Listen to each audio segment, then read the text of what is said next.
Hello everybody, this is John Hardy with you, bringing to you the John Hardy Show once again. And on my show today, I'm going to be talking with you about the 7 keep on doings. Topics like passion, consistency, being that person in the right place. And we're going to have fun doing that. So why don't we get straight into that, and I'm looking forward to giving you an outstanding show once again.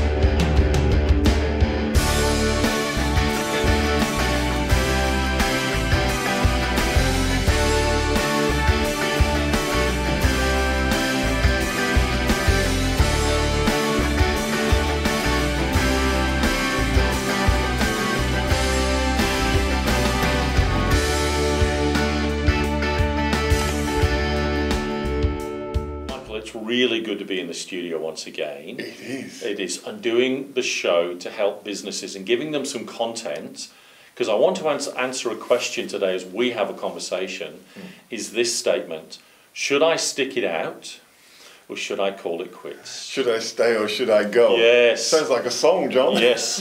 Why don't no, it doesn't come. No, it doesn't work. Come, that one. Okay. But it happens, doesn't it, in business, that we get to points in our world where we simply say, this is just too hard, and finances might be running out, or there might be new contracts not happened, or people fall through the gaps, or a staff person leaves, the key person that you've really relied on leaves. New sales just aren't. Yeah, that's right. So should I quit or should I keep going? Yeah. And what I want to do is kind of touch on, 7, let's call them 7 keep goings. Right, okay. 7 keep going. So that way, this is helpful for us to kind of imagine, if I remember even 1, 2 or 3 of them that really stick for a business where they are at right now, I think that could be really good fun, because we want to help businesses do it better, and we're answering that question for them today and giving them some principles that will, if I stay passionate, which is my first one. Your first one? And this is how we often start business, don't we? Do you find sometimes we've been in business for a little while, sales may have been sluggish, or people have maybe got some complaints? Yes, complaints, yes. Do you think passion is one of the first things we start to suffer, or the loss of passion seems to be the first thing we start to suffer from? I've done a lot of startups, and they're really passionate. So like this week, I have met 2 microbiologists. Oh, wow. Yeah, really interesting. And they're young guys at university. Yeah. So the university thing of how YouTube started and those things, and how Microsoft started in garages. Well, these 2 young guys remind me of that, and they actually want to build a power station in the northwest of our great state of Western Australia. Wow. And they've got all sorts of ideas. And I'm just thinking, I'm so excited. Yes. And they've got this passion. You see it in their eyes. Yeah. And I then talked to one of my other clients this week who is a micromanager. And we're trying to move him into macro and leave the micro to delegate. Right. And you can see it's hard work.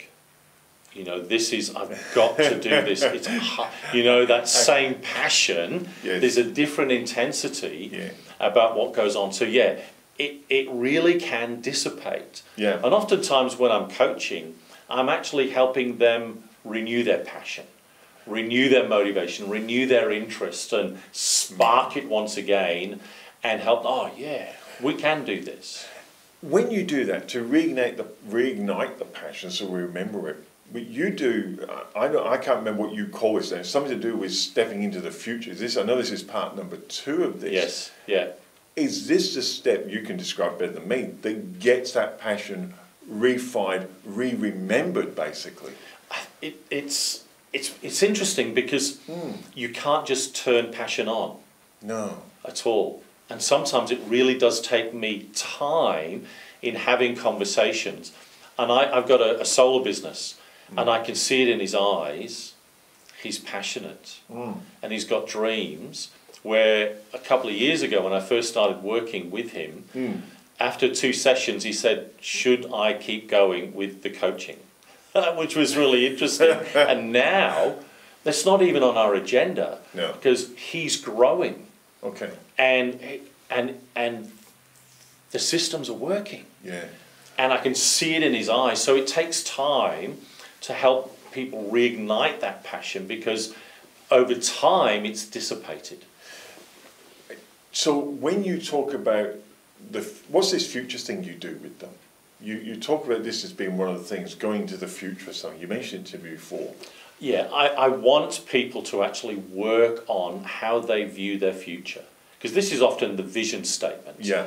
Your preferred future, and imagining what that actually looks like. And I love helping people do that, because it really is important. So the dynamic of being helpful, of engaging what the preferred future actually looks like. Okay, so it's basically becoming your future self. You see what you're going to become. So that's So I did it last night with a group of people. Yeah. And so what we did was, I was doing a small group kind of workshop with them, and we felt like, because this is going to go over 10 weeks, so the initial thing is they got a card, a 5x3 card, and an envelope and a pen. And what they had to do was to describe their preferred self that they're looking to see themselves become in 10 weeks' time, or it's about 18 weeks' time, because we're doing it fortnightly. Okay. And it really is interesting. So they've been sealed up, and we've got those cards. Yeah, that is interesting. And so they describe, because everybody has it in them. Yes. This picture of this future that they know, this future self, this future business dynamic, and it really is interesting. And so, and I watched them write. They were writing it straight away. There was no difficulty in them understanding, because people think about it all the time, and they do this, if only I could. One day, maybe, I have a dream to be, and it sits in there. And all we sometimes need to do is give them that helpful hint, and they wrote it down. You know, only one person took it away who wanted more time. That's okay, but the majority out of, 19 people out of 20 did it immediately. I was almost flabbergasted, because that was really easy. Yeah. But I know it's true, because we have it sitting inside of us. All of us do. You mentioned that word helpful a couple of times in there.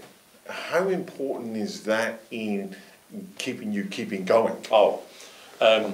Helpful is really interesting, because it's giving yourself away to others. And sometimes we think by withholding, keeping our information, keeping our IP, protecting our interests, and not revealing confidentialities. They didn't pay for that, did they? We think that is the strategy. And there is a principle: those who withhold tend to poverty. You lose when you don't give. And by being helpful to those around and about you, and it might not mean that you're giving them more money, more sales, better car, better phone. It's not about that. It's a spirit of helpfulness. You might drive them home, or you might buy some groceries, or you might give them some time off.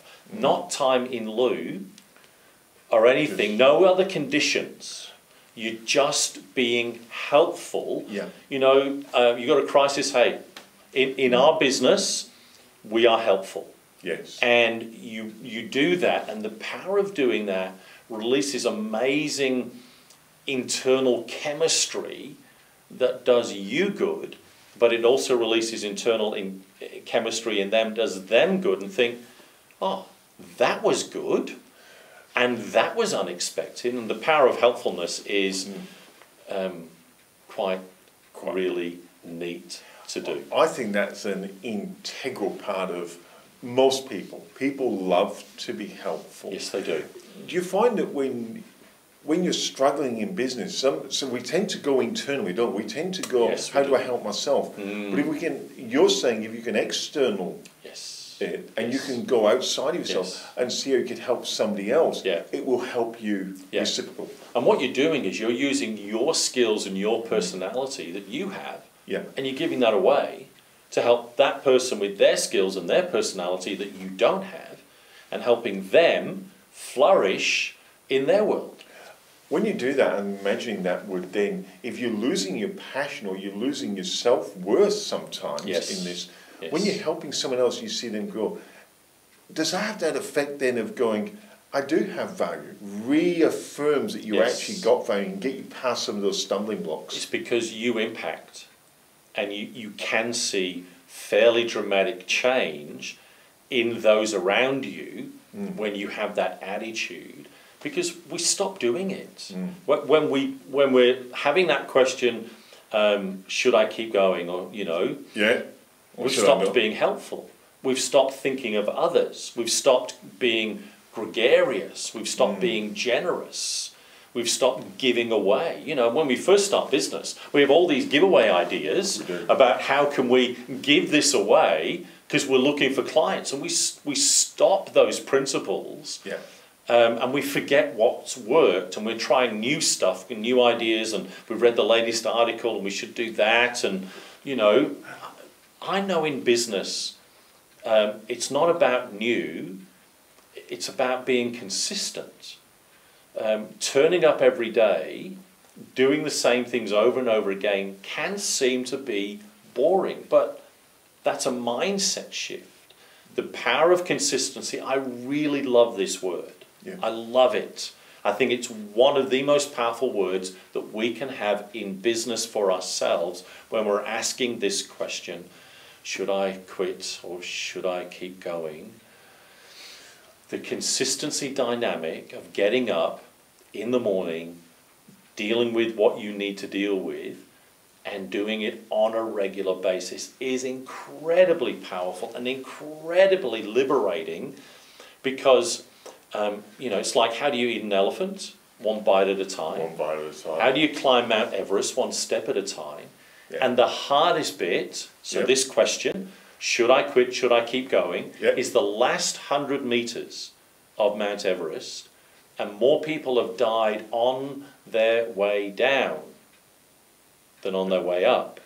So you can get up there, and lots of people have done it now, but you then go, no, you've got to be consistent. I've got to use the same principles I got up, the same principles I've got to get down, because once you get past that 100 meters, you then, I've done that, and you then just put into what you know works, and it turns up, and you kick the goals, and you make the habits, and you bring the change, and it lifts you. But here's the thing, it doesn't mean that sales will come in. It doesn't mean everybody's going to behave. It doesn't mean complaints are going to stop. It doesn't mean the problems have run away. It just means you own your space and understand, no, keeping going.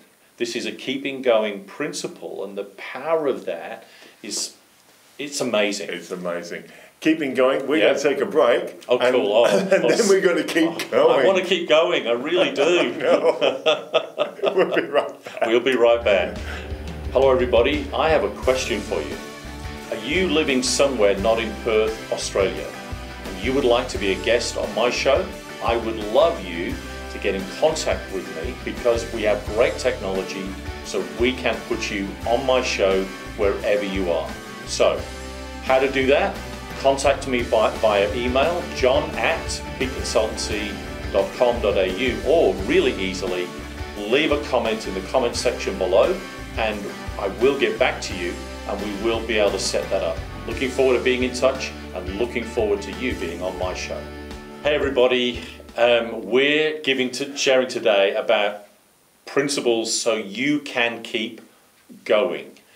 7 principles that I know will help you, and it's great having Michael with me on this conversation today, because we want to help you do business, and we've just touched on a few principles and finished with consistency.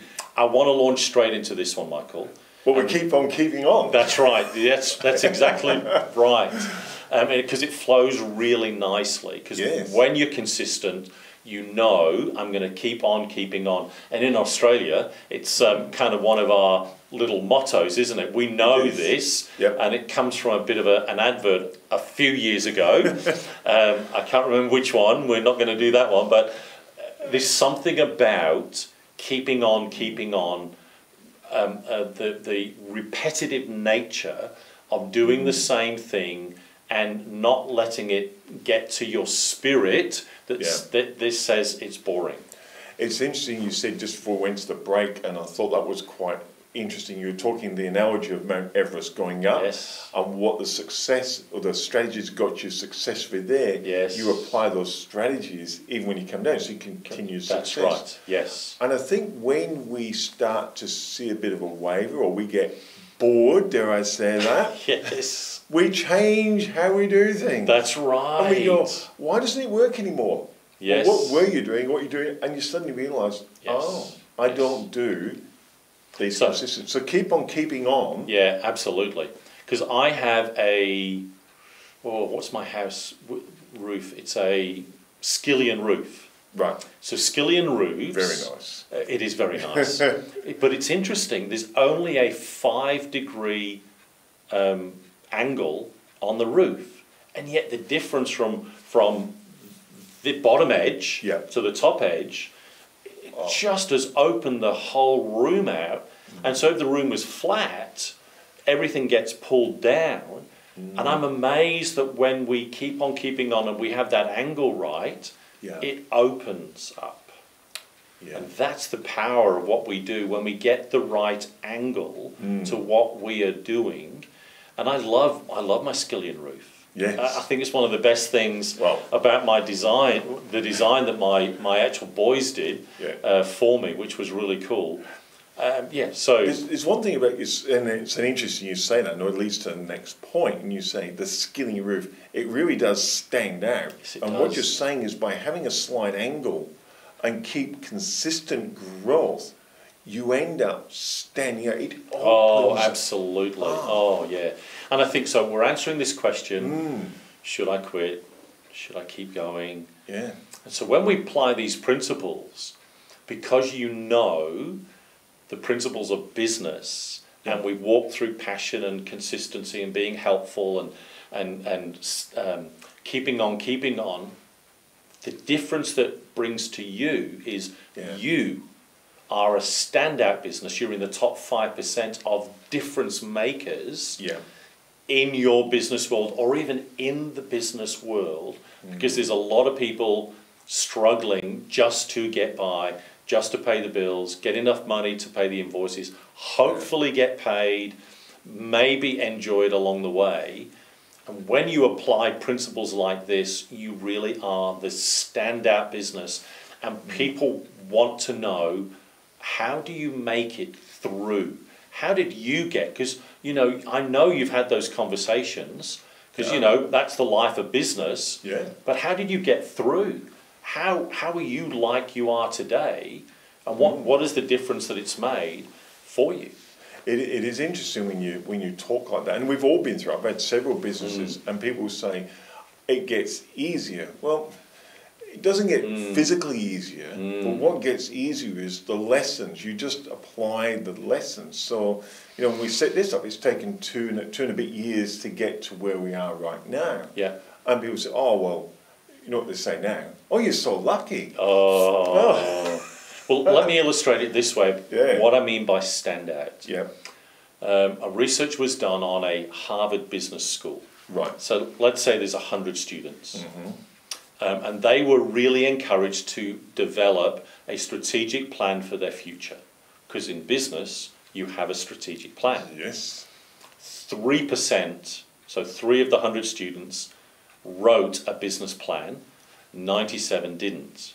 10 years later, they mapped those same students.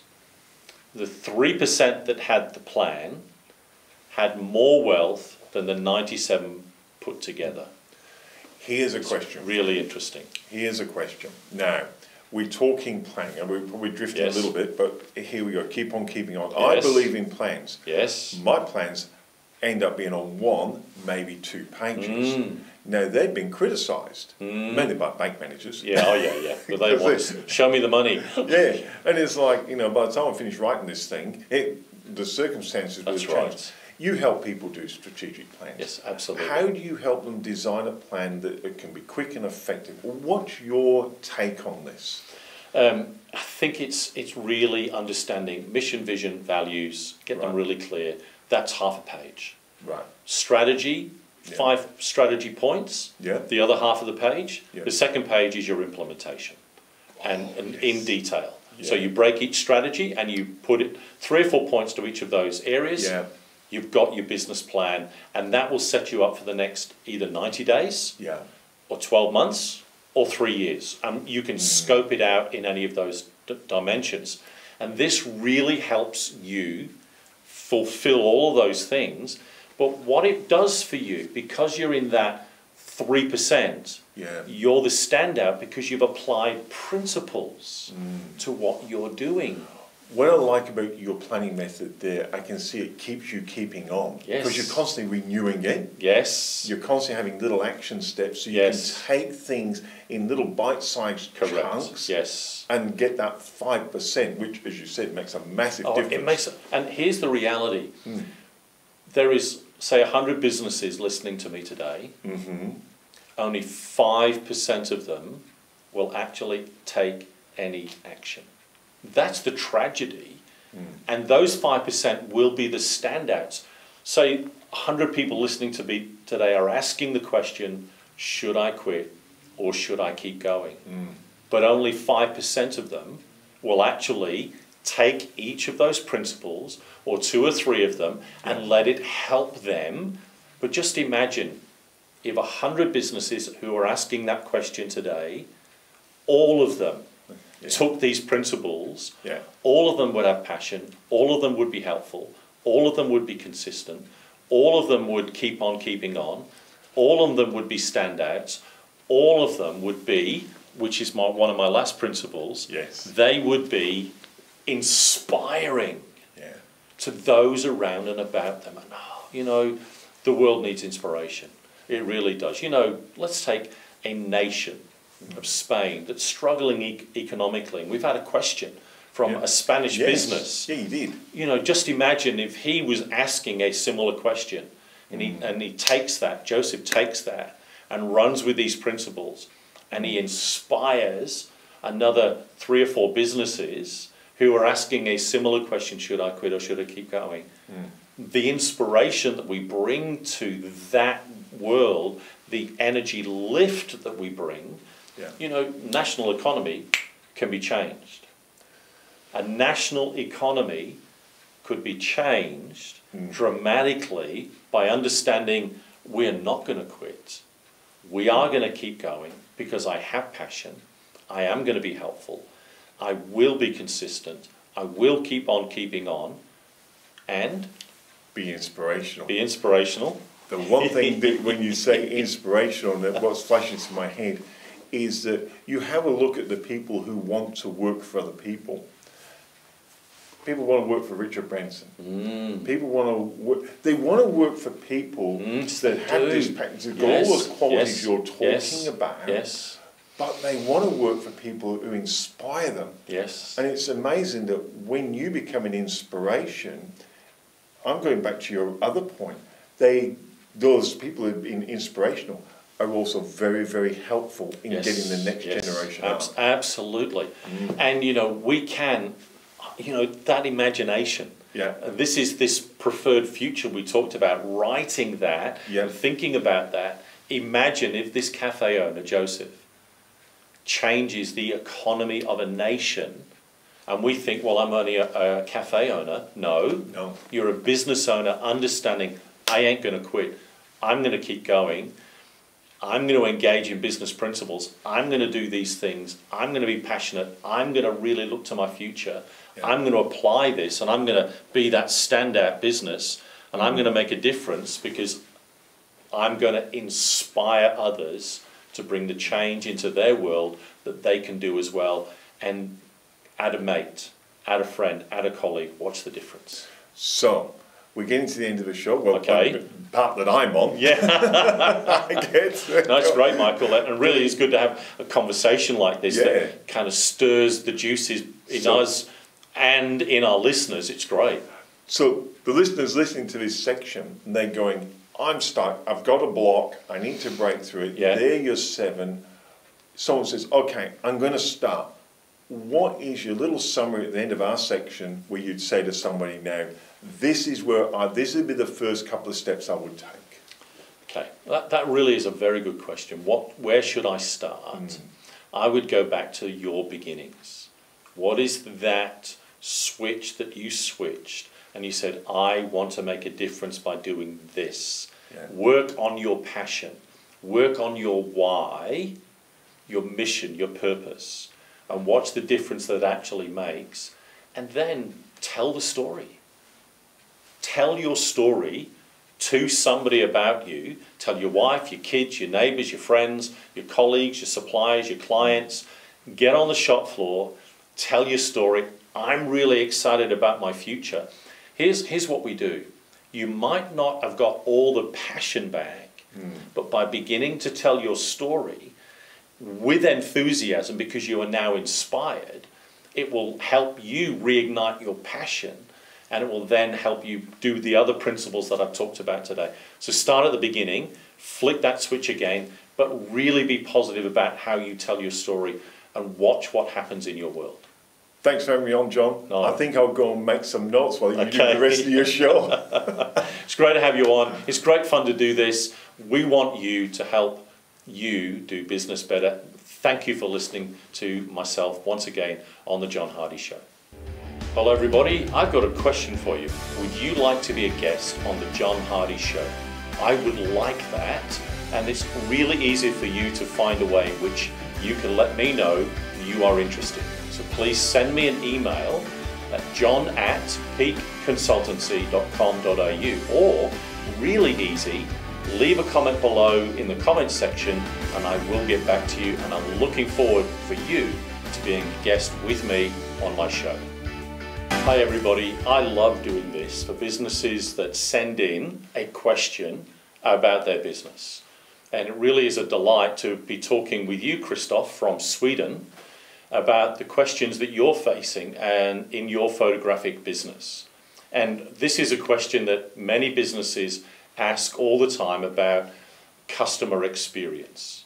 So Christoph's question is, how would you design a customer experience so people tell others about that experience in and with his business? Well, Christoph, let me tell you, it's a great question, a question that many businesses are asking. So how would I help you? What I would like you to do is do this. Imagine the emotional involvement that your client is having with you from the moment they engage with you till the moment they leave with you with the package of photography, whatever that might be, whether it be family portraits, baby portraits, commercial, whatever it might be that you are actually involved in doing. It really is about that emotional experience they actually have with you. So oftentimes we see it only as a transaction, that where we're going to receive, the client will come in, we'll take the photographs, they'll buy, we'll sell, and that's it. It's very cold, and it's not going to generate for you repeat business from that client and or their friends. What they'll say is, got my photographs done, but I'm not really sure I'd go back there because the experience really didn't impact me. The photographs could be outstanding, they could be the best in Sweden, etc., etc. But the client's experience with you is cold, calculated, hard, and that's not what people are looking for. They're looking for the emotional engagement that they actually have with you.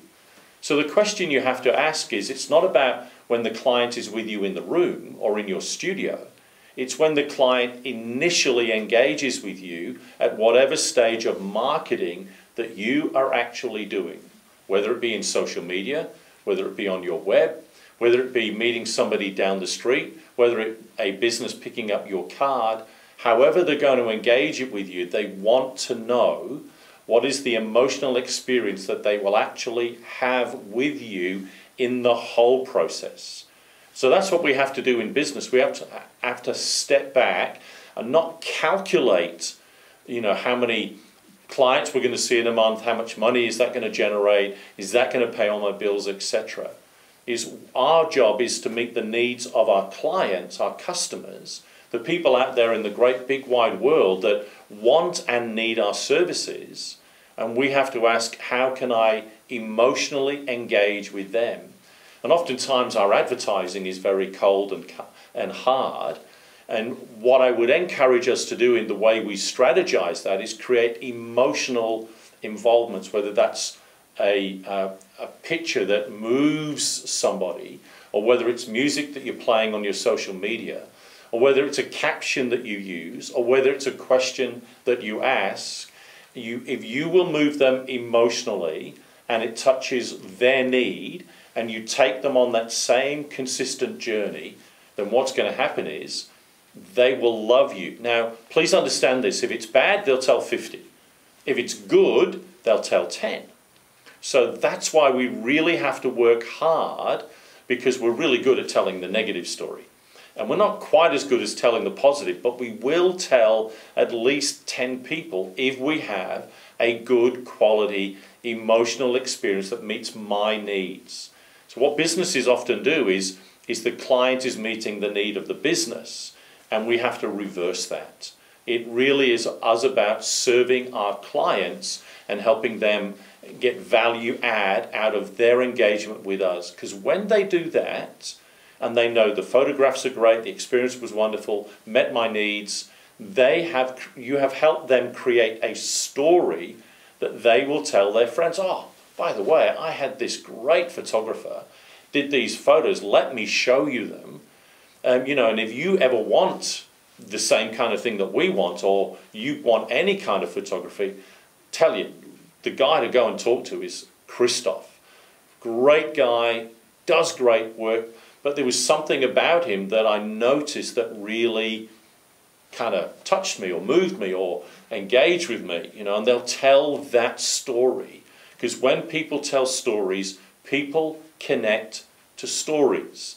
They don't connect to the business, and they'll tell your story, and they will do that on a regular basis, and they will impress you. And here's the thing that we don't understand in business: the power of the conversation that our clients have with their network. And we know just through social media, the average person has 100 to 300 people in their social media network. You just imagine they put that up on Facebook. Not only will they tell 10 people, but they put an emotional story up on their social medias, and they're touching 100 to 300 people. So they become your advocates to help you continue to have new clients coming into your world, and it really is powerful. And so when we do this with our client and understand it from the moment they engage, not to the moment they leave, but the moments afterwards when they're beginning to tell the story, they're advocating for you, and I know it works. There's too many stories around in business about businesses doing those kind of things, moving people, giving value for their experience, and they love us, and they want more from us, and it lifts them, and enables them, and empowers them, and it gives them a great time. So, Christoph, I know that that will help you, and I know that that will help businesses all around the world that are listening in to my show. Thank you for asking the question. It's a delight to be able to with you once again. So what I would like you to do is, subscribe, because there is so much more content available for you. Please do that, and leave some comments below. That would be absolutely fantastic.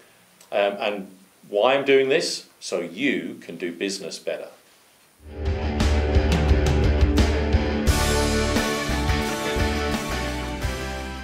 Hello everybody. One of the things I really love doing is not only answering questions, which I have a session in my show on that, but I also want to help you by giving you tips in business. Because tips in business, sometimes we don't know what to do in the dynamics of business and how we actually keep ourselves going. And so when we have a tip, and like my tip today is all about how you step forward, what does that mean? You know, how are you going to help me, John? And that's what my business tips are all about, is helping you do business better and understanding a simple principle that you can put into practice today. So what am I actually aiming at? I'm actually aiming at you and some of the internal conversations that you actually have with yourself. And I'm actually dealing with asking you to think about your own self-belief and your own self-confidence. I find this on a regular basis, that these are two areas of conflict and two areas of limitations that people in business have, and it's all about the internal dialogue. So I was with a client just recently, and she posed a question to me, said, I'd like to do this, but I don't want to do this because, and yet I'd like to do this, and I'd like to do this because. And these were exactly the kind of dynamic that she was struggling with, was her own self-belief and her own self-confidence. So what I said to her was, okay, can we resolve today that you really want to be aspirational in how you go about your next steps in your career and in your career development? She said, yeah, I'm going to resolve that is going to be the conversation that we will engage in. I recognize there is some areas of self-confidence and self-belief that I know that I'm still working on, but I know if I compare the two, my aspirational motivation is stronger, and I want to really resolve what that shape looks like for me going forward, because I know that is what my future looks like. So this is all about us moving into our future and resolving the dynamics of what's going on in our world. And I know that you sometimes lie in bed at night and you dream the dream that you have for your business and for yourself, and it's far bigger than what's going on right now.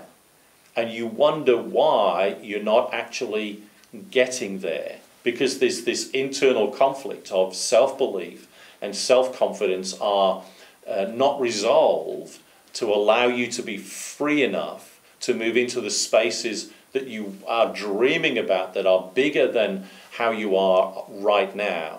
I'm not just necessarily saying about bigger profits or bigger buildings or bigger staff, or there is something bigger that you are dreaming, that you have the capacity and the ability, and you have a longing for, and yet you know there's some internal dialogues going on about your self-belief and self-confidence that are limiting you from stepping into that.